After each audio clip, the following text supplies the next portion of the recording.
الحمدللہ انہوں نے خود اعتراف کیا کہ ابو بکر عمر نے ایک حرام کو بجا لایا نبی صلی اللہ علیہ وسلم کے بارگاہ میں، ایک فسق کے عمل کو بجا لایا۔ ابو بکر عمر کی عقل زیادہ ہے، شاید یہ لوگ کہتے ہوں گے، کیونکہ ان لوگوں کا ہمیشہ طریقہ کار یہی ہے۔ آپ ابو بکر عمر کے کچھ متائن اگر ذکر کریں تو یہ کہ ان کا ایک دفاع کا طریقہ کار کیا ہے، اس سے بدتر پیغمبر سے نسبت دیں گے اور کہیں گے اگر عمر ابو بکر نے کیا تو نبی نے بھی کیا، حالانکہ نبی صلی اللہ علیہ وسلم بے عیب ہے۔ یہ تقدم پیغمبر پہ نہیں، تقدم اللہ پر ہے۔ آپ کو نہ پوچھنا چاہیے تھا تقدم کے متعلق سوال کرنا۔ بھائی صاحب آپ نے جو تقدم کے متعلق سوال کیا ہے، یہ تقدم والی آیت بھی کفر کی دلیل ہے۔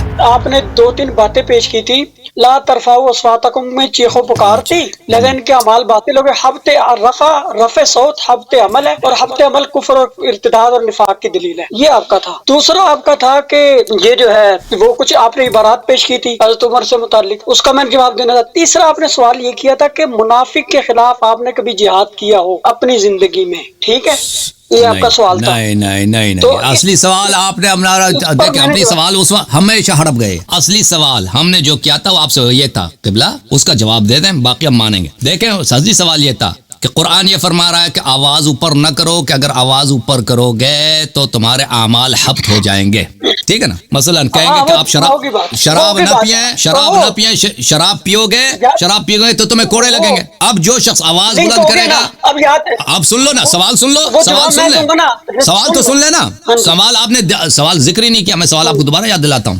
سوال سن لیں پھر اس کا جواب آپ دے دیں، بسم اللہ کریں۔ دیکھیں سوال یہ ہے کہ قرآن فرما رہا ہے کہ آواز اوپر کرو گے تو اعمال حبط ہو جائیں گے۔ جیسے کوئی بادشاہ کہہ دے نا کہ اگر کوئی مثلا کوئی شراب پیے گا تو میں اس کو کوڑے لگاؤں گا، اب کوئی شراب پیے گا تو اس کو کوڑے لگیں گے۔ اب جب قرآن نے اعلان کر دیا کہ بھائی تم آواز بلند کرو گے تو اعمال حبط ہو جائیں گے، تو یہ قاعدہ جب بن گیا تو ابو بکر عمر صاحب کے اعمال کیوں حبط نہ ہوئے؟ کیونکہ انہوں نے آواز بھی بلند کی، اور سبب نزول، سبب اجازت دے، سبب نزول وہ اجازت دے، حضرت سوال کرنا نہیں دیا، نہیں سمجھ آئیے نا، سوال کرو، پوچھو، سنو گے تو سمجھ آئے گی۔ سبب نزول بھی وہی ہے، اس طرح نہیں سبب۔ آپ جو ہے جہل کا بہانہ نہیں بنا سکتے کہ پہلے سے ان کو معلوم نہیں تھا، کیونکہ یہاں پہ دو چیزیں ہیں۔ ایک چیز یہ ہے کہ نبی صلی اللہ علیہ وسلم کے احترام کرنی ہوتی ہے، یہ ان کو پتا تھا، شروع سے پتا تھا، یار مسلمان کو پتا ہے۔ یہ کیسا مسلمان ہے کہ اس کو پتہ نہیں ہے کہ نبی صلی اللہ علیہ وسلم کے احترام کرنی ہے، اس کے لیے آیت کی ضرورت ہے۔ دوسری بات یہ ہے کہ آواز بلند کرنا یہ بے ادبی ہے، یہ بھی ہر ایک کو پتا ہے۔ یہ اس کا آیا روایت سے کوئی تعلق نہیں، یہ کوئی تعبدی چیز نہیں ہے کہ نماز صبح 2 رکعت ہے، نماز صبح 2 رکعت ہے، 4 رکعت، یہ تعبدی ہے، اس کے لیے سنت کی ضرورت ہے یا آئے قرآن کی ضرورت ہے۔ لیکن یہ کہ نبی صلی اللہ علیہ وسلم کی عزت کرنی ہوتی ہے، اور کسی بزرگ آدمی کے ہاں آواز بلند کرنا یہ بے ادبی ہے، یہ سب کو پتا ہے۔ تو آپ جہل کا عذر نہ لائیں، ان کو پتا تھا۔ اور پھر جب قرآن نے کہہ دیا وَأَن تَحْبَطَ أَعْمَالُكُمْ وَأَنْتُمْ لَا تَشْعُرُونَ، آپ کو پتہ نہ بھی ہونا، جب قرآن نے کہہ دیا پتہ نہ بھی ہو تو آپ کے اعمال حبط ہو جائیں گے، تو پھر عذر کا جال آپ کبھی نہیں لا سکتے۔ تو اب پہلا سوال، سب سے امپورٹنٹ سوال جس سے آپ بار بار بھاگے ہیں اور آپ نے بار بار اوائڈ کیا، وہ یہ ہے کہ ابو بکر عمر صاحبان کے اعمال کیوں حبط نہیں ہیں، ہمیں سمجھا دیں، بسم اللہ۔ اب یہ میں پہلے اس کا جواب دوں گا، میرے 20 منٹ ہے، کیونکہ آخری ٹرم آپ نے 20 منٹ لیے تھی، اس کے بعد ہم طے کریں گے ٹائم، کیونکہ اس میں نے آپ کی بہت ساری کتابوں کے حوالے دینے، مجھے ٹائم چاہیے، ٹھیک ہو گئی بات؟ آپ نے شروع کیا پہلی بات یہ کہ آپ کا ٹھیک ہے آپ کا 1 گھنٹہ بولنا، مجھے کوئی ٹینشن نہیں۔ یہ مجھے پہلے پچھلی باتوں کے جوابات دینے ہیں، وہ 20 منٹ میرے پاس ہے، ٹائم نوٹ کر لیں، پھر اس کے بعد چاہے گھنٹہ بولیں، ٹھیک ہے؟ یہ میں نے جواب دے رہا ہوں آپ کو۔ بسم اللہ نحمدہ ونصلی ونسلم علی رسول الکریم، اما بعد فاعوذ باللہ من الشیطان الرجیم، بسم اللہ الرحمن الرحیم۔ کچھ دن پہلے آپ کا ان کا مناظرہ ہوا تھا، اس میں ایک حدیث انہوں نے غلط پڑھی تھی اس کے سامنے، اور یہ ان کے امام معصوم سے متواتر ہے، اس اصل کلی ہے، بدیہی ہے، ضروری ہے احکام کے لیے، عقائد میں، مسائل میں، شرائع میں، ہر چیز میں۔ کل شیء مطلق حتی یرد علیہ نہی، ہر چیز کا حکم مطلق ہوتا ہے، مطلق المطلق اذا اطلق اور یرید به فرد الکامل، جب مطلق کو مطلق بولا جائے تو اس کا مطلب فرد کامل ہے۔ جب تک نہیں نہ آئے، جب تک معصوم کی طرف سے نہیں آتی، پیغمبر یا خدا کی طرف سے، ہمارے نزدیک پیغمبر اور خدا معصوم ہے، ان کے نزدیک 12 ہیں معصوم، جب تک وہ نہیں نہ کر دیں، منع نہ کر دیں کسی چیز کو، تو وہ چیز منع نہیں ہو سکتی۔ اس کو منع کرنے کے لیے پھر ایک اور معصوم کی ضرورت ہوگی، یعنی جس وقت نہیں ہے اس وقت بھی کہتے نہیں ہے، حرام ہے، ناجائز ہے، اس کا مطلب پھر ایک اور معصوم لاؤ۔ 12 تک پاس تو نہیں آئی، 12 نے تو کہا جو چیز مطلق ہے وہ حلال ہے جب تک نہیں اس پہ وارد نہ ہو، جب نہیں آئے گی پھر منع ہوگی، اس سے پہلے منع۔ ابھی میں پڑھ رہا ہوں جناب، اصول کافی ہے، جلد نمبر 1 ہے، صفحہ نمبر ہے 268، 268، سند محمد بن یحییٰ عن محمد بن الحسن عن یعقوب بن یزید عن الحسن بن زیاد عن محمد بن الحسن المیثمی عن ابي عبد الله قال سمعت يقول ان الله عز وجل ادب رسوله حتى قومه على ما اراد ثم فوض اليه فقال عز ذكره ما آتاكم الرسول فخذوه وما نهاكم عنه فانتهوا فما فوض الله الى رسوله فقد فوضه الينا. یہ جی اللہ تعالیٰ کی قرآن شریف میں ایک آیت ہے شریفہ، اس کے بارے میں انہوں نے کہا کہ ابو عبداللہ سے مروی ہے. یہ جو ہے امام جعفر صادق سمجھے، یہ ہے امام باقر کا بیٹا. ان سے کہتے میں نے سنا اللہ تعالیٰ کے اس قول کے بارے میں، تو انہوں نے فرمایا اللہ نے اپنے رسول کو خود ادب سکھایا اور اس کی خود تعلیم کی جیسے اس نے چاہا. تقویم کا مطلب سدھارنا، سنوارنا، تربیت بھی کر سکتے ہیں. اور پھر اپنے سارے احکام اس کو سپرد کر دیے. وہ کیا؟ ما آتاکم الرسول فخذوہ وما نہاکم عنہ فانتہوا. اللہ تعالیٰ جس چیز کو دے تمہیں اس سے لے لو اور جس چیز سے منع کرے اس سے رک جاؤ. کل شیء مطلق حتی یرد علیہ نہی. فرماتا فما فوض اللہ الی رسولہ، تو جو کچھ اللہ نے اپنے رسول کو دے دیا تو وہ تمام کا تمام اماموں 12 امام، الینا سے مراد حضرت علی سے لے کر اور امام مہدی تک ہوتا ہے. ٹھیک ہے. اب دوسری روایت یہ میں پڑھنے لگا ہوں اصول کافی سے، جلد 1 441. الحسین بن محمد الاشعری عن معل بن محمد عن ابی الفضل عبد اللہ بن ادریس ام محمد بن سنان، نہ بھی پڑھ سکتے ہیں، سنانن بھی پڑھ سکتے ہیں. قال كنت عند ابی جعفر الثانی فاجریت اختلاف الشیعہ قال یا محمد ان اللہ تبارک و تعالی لم يزل متفردا بوحدانیتی ثم خلق محمدا وعلیا وفاطمة فمكثوا الف دهر ثم خلق جميع الاشیاء فاشهدهم خلقها وأجرى طاعتهم عليها وفوض أمورها إليهم فهم يحلون ما يشاءون ويحرمون ما يشاءون ولن يشاءوا إلا يشاء الله. کہتے ہیں جناب یہ ابو جعفر ثانی سے کے پاس تھا، میں اب محمد بن سنان کہتے ہیں. تو اختلاف شیعہ کا ذکر آیا تو انہوں نے کہا کہ یا محمد اللہ تعالیٰ ہمیشہ اکیلا منفرد ہے، احد ہے. پھر اس نے حضرت محمد اور علی اور فاطمہ کو پیدا کیا، پھر 1 سال ٹھہرے یہ لوگ، پھر تمام اشیاء کو پیدا کیا، پھر ان کو ٹھیک ہے 1000 سال، پھر ان کو جو ہے گواہ بنا دے تمام مخلوق پہ، پھر سمجھ لیں الفدر 1000 سال، ہزار زمانے اس کو 1000 زمانے بھی کہہ سکتے ہیں.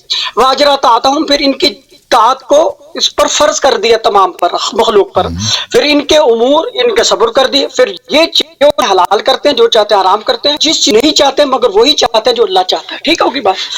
اچھا جی اگلی آیت یہ ہے بہار الانوار سے. اس نے کہاں سے لیا یہ دیکھ لیں، جلد نمبر ہے 25 صفحہ نمبر ہے 334. احمد بن محمد عن الاحوازی عن بعض اصحابنا عن ابن عمیرۃ عن الثمالی قال سمعت ابا جعفر يقول من احللنا له شيئا فاصابه من اعمال الظالمين فهو له حلال عند الائمه منا مفوض اليهم فما حل فهو حلال وما حرموا فهو حرام.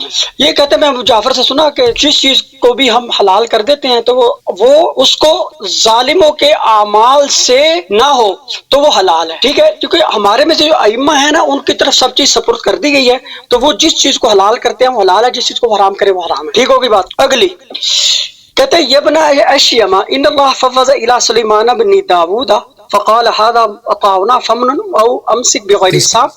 کس کتاب سے پڑھ رہے ہیں؟ اچھا جی یہ جو ہے یہ کس یار بہار الانوار، بتا دیا بہار الانوار جلد نمبر 25 صفحہ نمبر 231 اور 32. بتایا تو تھا پہلے جب میں 334 کا بتایا، 231 کا نہیں بتایا. بہرحال پڑھتے جاؤ. 332 اور 31 کا پڑھ رہا ہوں نا.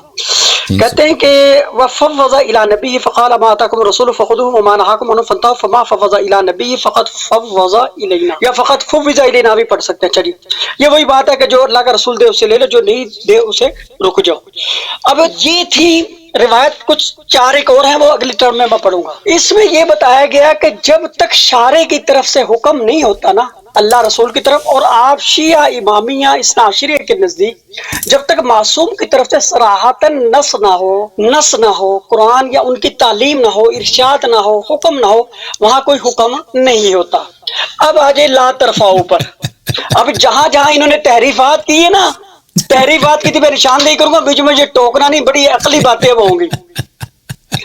یا ایھا آمنوا لا تقدموا بین یدی اللہ ورسولہ واتقوا اللہ. پہلا اللہ تعالیٰ کہتا ہے ایمان والو اللہ رسول کے ساتھ آگے نہیں بڑھنا. اب یہ تقدیم دو چیزوں سے ہے.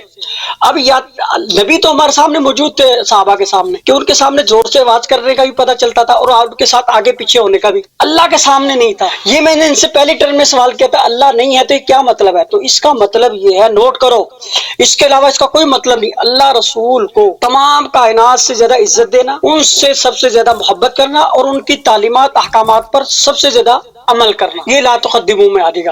اگر ہم ان سے زیادہ کسی اور کو عزیز رکھیں، ان سے زیادہ کسی اور سے محبت کریں، تعظیم دیں، یا ان سے زیادہ کسی اور کو فوقیت دیں اعمال میں، ارشادات اور عقائد نظریات میں، تو اس کی ممانعت ہوگی.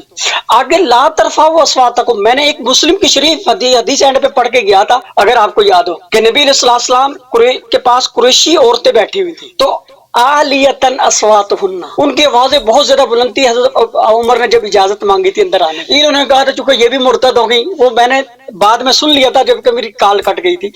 اب یہاں پر دو باتیں. نبی علیہ السلام کا حجرہ مبارک آپ کو پتا ہے بالکل ساتھ ہی تھا. جب مکبر بہت زور سے اللہ اکبر کہتا تو نبی علیہ السلام کو کتنی زور سے آواز جاتی تھی؟ لا ترفعوا کی مخالفت ہوگی یا نہیں ہوگی؟ دوسری بات، جب نبی علیہ السلام تعلیم دیتے تھے صحابہ کرام کو، کچھ ہلکے لگتے تھے مختلف قرآن و ذکر کے تعلیم کے.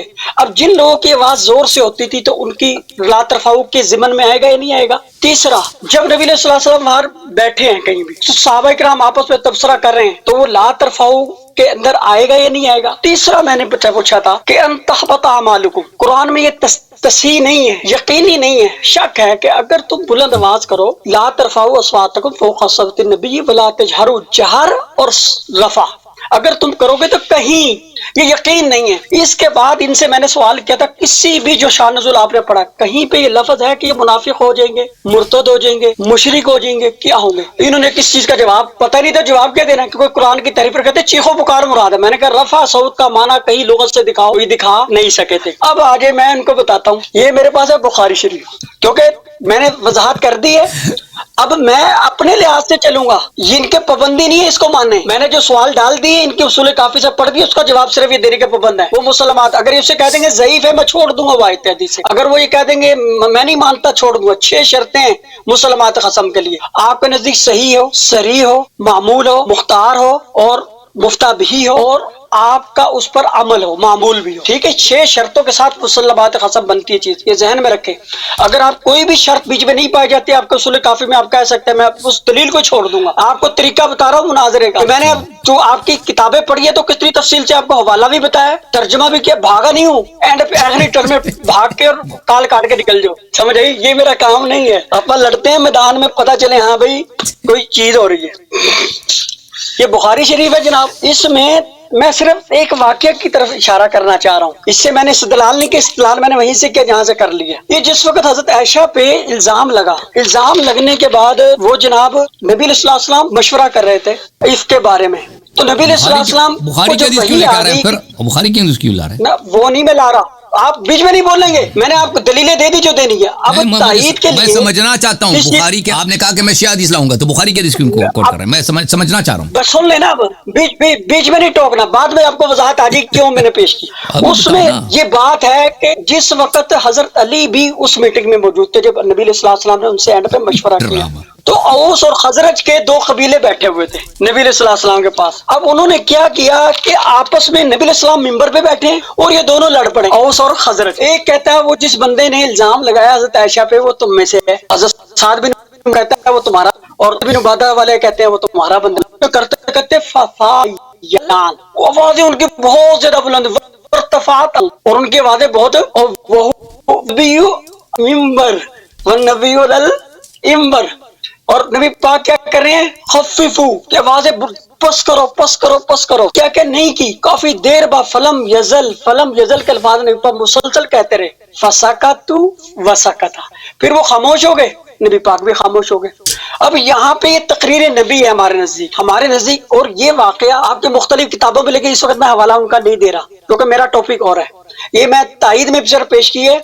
اب اگر یہ رفع صوت حبط اعمال کا باعث ہوتی تو تمام انصار، تمام اوس اور خزرج اور علی بھی بیٹھے ہوئے تھے، زید ابن حارثہ بھی اس پہ بیٹھے ہوئے تھے، تو یہ سارے لڑنے والے، رفع صوت کرنے والے اور نبی پاک مسلسل ان کو منع کرنے والے تھے، نبی پاک سامنے ان میں موجود تھے، یعنی تقریر کر رہے تھے اس وقت مزاحمت کی، تو نبی علیہ السلام نے ان کو کفر نہیں کہا، شرک نہیں کہا، حبط اعمال نہیں کیا ان کا. تو اس سے یقین ہو گیا. حدیث کا، سنت کا 3 مطلب میں نے بتائے تھے: قول معصوم، فعل معصوم، تقریر معصوم. جہاں پر سارے مہاجر، انصار، اوس اور خزرج بیٹھے ہیں، علی بیٹھے ہیں بیچ میں، شور مچا رہے ہیں، لڑ رہے ہیں، ایک دوسرے کو سن مکے کے لیے طرف جا رہے ہیں وہ، اور نبی پاک مسلسل منع کریں وہ باز نہیں آ رہے. تو نبی علیہ السلام کا اس پر سکوت فرمانا تقریر نبی سے ثابت ہوا کہ رفع صوت سے، آپ کے سامنے لڑنے سے بندہ کافر نہیں ہوتا. کافر. اب سوال ہے یہ کیوں کہا؟ سورہ صاد میں باجی قرآن کہتا ہے داؤد علیہ السلام، آپ نے ایک فیصلہ دیا تھا، اس فیصلے کے بعد اللہ تعالیٰ فرماتا ہے وَلَا تَتَّبِعِ الْهَوَىٰ فَيُضِلَّكَ عَن سَبِيلِ اللَّهِ. اے داؤد، پچھلے فیصلہ جو دیا اللہ نے اس پر اشکال کوئی نہیں کیا، کسی طور پہ نہیں ہے اشکال قرآن میں. وہ فیصلہ ایک ان کے بیٹے سلیمان کا تھا، ایک حضرت داؤد کا. بخاری مسلم میں وہ پیش نہیں کر رہا، قرآن میں جتنا فیصلہ کیا آپ نے. اب قرآن اس کے فوراً بعد کہتا ہے لا تتبع الهوىٰ، اے داؤد تو نے خواہشات کی پیروی نہیں کرنی ورنہ یہ لوگ تجھے گمراہی کی طرف لے جائیں گے، تجھے گمراہ کر دیں گے. اب اس پہ مودودی کو پھٹکار ہوئی تو اس نے کہا کہ پچھلے فیصلے میں نعوذ باللہ حضرت داؤد علیہ السلام کا خواہش نفسانی کا دخل تھا، اس لیے غلط ہوا. ہمارے نزدیک غلط نہیں تھا، ابن عباس کی جو تفسیر ہے اس کے مطابق وہ فیصلہ درست تھا، اس میں کوئی قباحت، کوئی کمی کوتاہی نہیں تھی اس آیت کے ذیل میں. کبھی کبھی اللہ تعدیباً بھی کرتا ہے، بندے کی طرف سے کوئی بغیرتی، قباحت، شرارت، خباثت، ضلالت نہ بھی ہو، اللہ تعالیٰ حکمتاً تعدیباً بھی کرتا ہے. وہ جو میں نے بتایا نا اصول کافی سے ادب اللہ رضبیہ، نبی کی اللہ تعدیب بھی کرتا ہے، اس طرح صحابہ کی بھی تعدیب کی ہے، آپ نے، آپ کو سکھایا، سمجھایا. اب جب وہ اللہ نے کہا حضرت داؤد کو کہ آپ نے گمراہی کی طرف نہیں جانا، پیروی کرنی، تو کیا مطلب حضرت نبی کے داؤد کی گمراہی تھی پہلے؟ نہ. کبھی کبھی اللہ تعالیٰ مصلحتاً کسی کام کو، اور وہ تو میں نے بتا دیا اجماع ہے کہ جو کام حکم نہیں نہ منع کا تو وہاں حکم نہیں آ سکتا. یہ حکم لا کے انہوں نے ایک تحریر تفسیر بھی رائے کی اور یہ کفر ہے، ان کے نزدیک بھی کفر ہے. آپ اصول کافی پڑھیں، فروع کافی پڑھیں، وہاں بہت ساری ہیں. من رأى بالقرآن برأيه فقد کفر، من رأى بالقرآن فلیتبوأ مقعدہ من النار، یہ ساری روایت ہے. مطلب یہ چونکہ متواتر ہے، اس میں زیادہ بحث میں پڑھنے کی ضرورت نہیں. اور وہ جو مناظرے میں ہی بندے نے پیشی کل شیء مطلق حتی یرد علیہ نہی، کہ جب نہیں ہے یہ نہیں کرتا پھر رہا ہے، اور نہیں صرف کر رہا، ابو بکر عمر کو اسلام سے نکال رہا ہے. جب ایک نہیں اور لا ترفعوا کہہ کے نبی پاک نے، یہ قرآن کا یہ مقصد نہیں کہ انہوں نے کیا کچھ نہیں کیا، کیونکہ ہمارے نزدیک عالیۃ اصواتہن پہ بھی کفر کا فتویٰ نبی پاک نے نہیں ہے. نبی پاک کی زندگی کا فیصلہ ہے تقریر نبی. قریشی عورتیں آپ کے سامنے چیخ رہی تھی، شور مچا رہی تھی، جو بھی ہے، کیونکہ رفع علویہ کا معنی انہوں نے کیا شور مچانا. میرے نزدیک شور مچانا میں نے انصار کی طرف سے پیش کیا، حضرت علی بھی اس میں تھے. وہ شور نہیں، مطلب سنو کونے والے تھے، وہ پڑھیں ذرا. تو اس میں نبی علیہ الصلوۃ والسلام تقریر نبی سے بتایا کہ یہاں ممانعت نہیں ہے. تو لا ترفعوا اصواتکم فوق صوت النبی میں کوئی حبط اعمال بھی نہیں ہوتے، اور یہ کوئی اتنا سنگین قسم کا ادب بھی نہیں ہے، یہ ذہن میں رکھیں. اب اس پہ میں آ رہا ہوں، کیوں قرآن نے کہا ہے لا ترفعوا، اور میں نے کہا تھا اس سے پہلے حکم کوئی ماننا نہیں ماننا، یہ کہنا چونکہ جہالت، اور یہ بار بار لا تشعروا، شعور کو جہالت کا ہم وزن سمجھ رہے ہیں. شعور اور چیز ہوتا ہے، شعور کہتے ہیں جسے کامن سینس ہم کہتے ہیں انگلش میں. کامن سینس اور چیز ہے، نالج اور چیز ہے. نالج اور چیز ہے، کامن سینس اور چیز ہے. شعور کامن سینس کو کہتے ہیں، اور جو کیا بولتے ہیں نالج ہے وہ علم کو کہتے ہیں. ٹھیک ہے. اب کامن سینس کا مطلب یہ ہے کہ ایک چیز بندے کے لحاظ میں ہونی چاہیے، وہ نہیں ہے. یعنی ادب، میں مثلا کسی نبی علیہ السلام میرے سامنے ہوں تو میں آپ کو جھک کے کوئی چیز دوں. دوسرا ہے ادب میں بیٹھ کر پھر جھک کے دوں. بیٹھ کے جھکنے میں زیادہ ادب ہے. اب یہ نہیں کہ میں نے کھڑے ہو کے جھک کے دیا تو بے ادبی کر دی. ادب کے مدارج ہیں، اور آپ کے سامنے اگر کوئی بول رہا ہے، لڑ رہا ہے، کوئی ٹینشن نہیں ہے، کیونکہ بخاری شریف سے ہم نے بتا دیا ہمارے کی بات ہے. اگر یہ کفر ہے تو حضرت علی بھی کافر بولتے ہیں، ان کے حبط اعمال ہو جاتے ہیں. جو اس کے عائشہ کے وقت جب مباحثہ ہو رہا تھا، نبی پاک ممبر پہ بیٹھے تھے، بات شور مچا رہے تھے، لڑ رہے تھے، کو سنموں کو ہونے والے تھے، دستوں گریبان ہونے والے تھے، تو نبی علیہ السلام نے سکوت فرمایا. قریشی عورتیں آپ کے سامنے بیٹھی ہوئی تھی، بہت شور کر رہی تھی بقول ان کے عالیۃ اصواتہم منصرم علو صوت تھا. نبی علیہ السلام نے ان پر کفر کا حبط عمل کا فتویٰ. پھر انہوں نے ایک اور تحریف کی، ان الذین یکفرون بآیات اللہ ویقتلون النبیین بغیر حق،